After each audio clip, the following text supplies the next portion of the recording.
السلام علیکم ورحمۃ اللہ وبرکاتہ۔ پوچھا گیا ہے جب آسمان پر ستارہ ٹوٹ کر گرتا ہے تو اس وقت کوئی دعا مانگنی چاہیے یا کیا کرنا چاہیے؟ الحمدللہ رب العالمین والصلاة والسلام علی سید الانبیاء والمرسلین، اما بعد فاعوذ باللہ من الشیطان الرجیم، بسم اللہ الرحمن الرحیم۔ وَلَقَدْ زَيَّنَّا السَّمَاءَ الدُّنْيَا بِمَصَابِيحَ وَجَعَلْنَاهَا رُجُومًا لِلشَّيَاطِينِ وَأَعْتَدْنَا لَهُمْ عَذَابَ السَّعِيرِ۔ اور یقیناً ہم نے آسمان دنیا کو مزین کر دیا ہے چراغوں کے ساتھ، اس کو زینت بخشی ہے، خوبصورت بنایا ہے۔ وَجَعَلْنَاهَا رُجُومًا لِلشَّيَاطِينِ، اور ہم نے ان ستاروں کو، انہیں شیطانوں کو مارنے کے لیے آلے بھی بنایا ہے۔ وَأَعْتَدْنَا لَهُمْ عَذَابَ السَّعِيرِ، اور ہم نے ان کے لیے دردناک عذاب تیار کر رکھا ہے، بھڑکتی ہوئی آگ کا عذاب تیار کیا ہوا ہے۔ تو آسمان دنیا کو اللہ تعالیٰ نے ستاروں کے ذریعہ سے زینت بخشی ہے۔ ویسے تو ہر آسمان اللہ تعالیٰ کی قدرت کاملہ کا نمونہ ہے۔ تو جو ہمیں دنیا میں آسمان نظر آتا ہے تو اس کو اللہ تعالیٰ نے آسمان کے ستاروں سے جو ہے زینت بخشی ہے، خوبصورت بنایا ہے۔ تو ستاروں کے سورۃ الملک میں جو آیت مبارکہ نمبر 5 ہے، 3 فائدے اللہ تعالیٰ نے بیان فرمائے ہیں۔ ان فوائد میں سے جو سب سے پہلا فائدہ ہے کہ وہ آسمان دنیا کو زیب و زینت بخشی ہے ان ستاروں کے ذریعہ سے۔ دوسرا فائدہ روشنی ہے، یہ چراغ ہیں، مصابیح، چراغوں کے لفظ سے معلوم ہو رہا ہے کہ یہ روشنی کا ذریعہ ہیں۔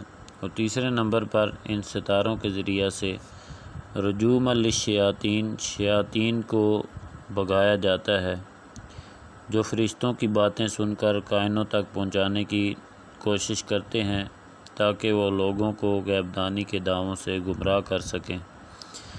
اور چوتھا فائدہ بھی ایک قرآن کریم میں ان ستاروں کا ذکر ہوا ہے، جو سورہ نحل کی آیت مبارکہ نمبر 16 میں بیان فرمایا اللہ تعالیٰ نے کہ ستارے جو ہیں وہ خشکی اور تری میں، سمندروں میں راستہ اور سمت معلوم کرنے کے کام بھی آتے ہیں۔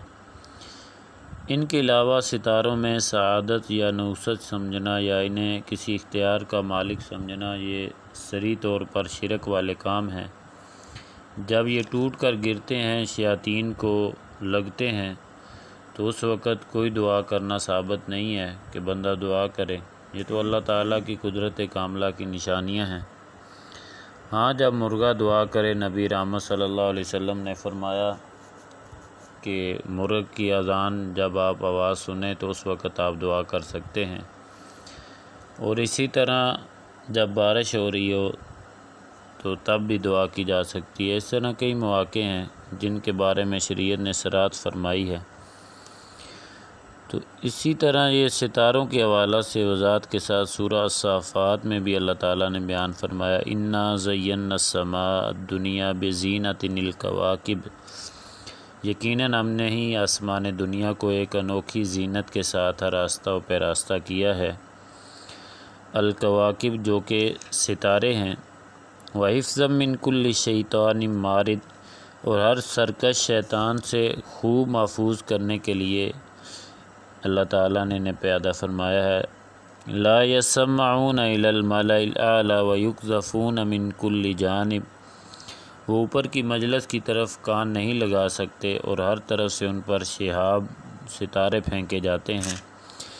دُحُورًا وَلَهُمْ عَذَابٌ وَاصِبٌ، بھگانے کے لیے اور ان کے لیے ہمیشہ رہنے والا یہ عذاب ہے۔ إِلَّا مَنْ خَطِفَ الْخَطْفَةَ فَأَتْبَعَهُ شِهَابٌ ثَاقِبٌ، مگر جو کوئی اچانک اچک کر لے جائے تو ایک چمکتا ہوا شعلہ اس کا پیچھا کرتا ہے۔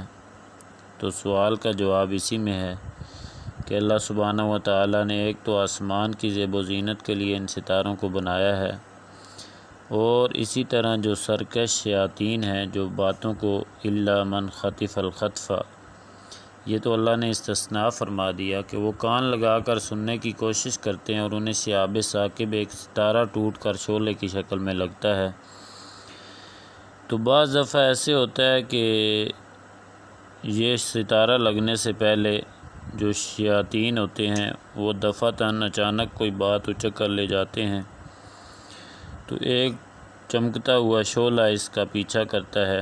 کبھی تو وہ شعلہ نیچے کے شیطان کو بات پہنچانے سے پہلے لگ جاتا ہے اور کبھی کبھی وہ بات پہنچا لیتے ہیں، پھر وہ بات کئی شیاطین سے منتقل ہوتی ہوئی کسی کائن تک پہنچ جاتی ہے جو اس میں 100 جھوٹ ملا کر لوگوں کے درمیان پھیلا دیتا ہے۔ تو اس طرح پھر وہ غیب دانی کے لوگوں کو گمراہ کرنے کے لیے جھوٹے دعوے کرتے ہیں۔ تو یہ اللہ تعالیٰ نے ستارے جو ہیں آسمان کی زیب و زینت کے لیے بنائے ہیں، اس طرح روشنی کے لیے، شیاطین جنات کو مارنے کے لیے جو ملا اعلیٰ فرشتوں کی باتیں سننے کی کوشش کرتے ہیں، اور راستے اور سمت معلوم کرنے کے لیے موسمی حالات وغیرہ بھی۔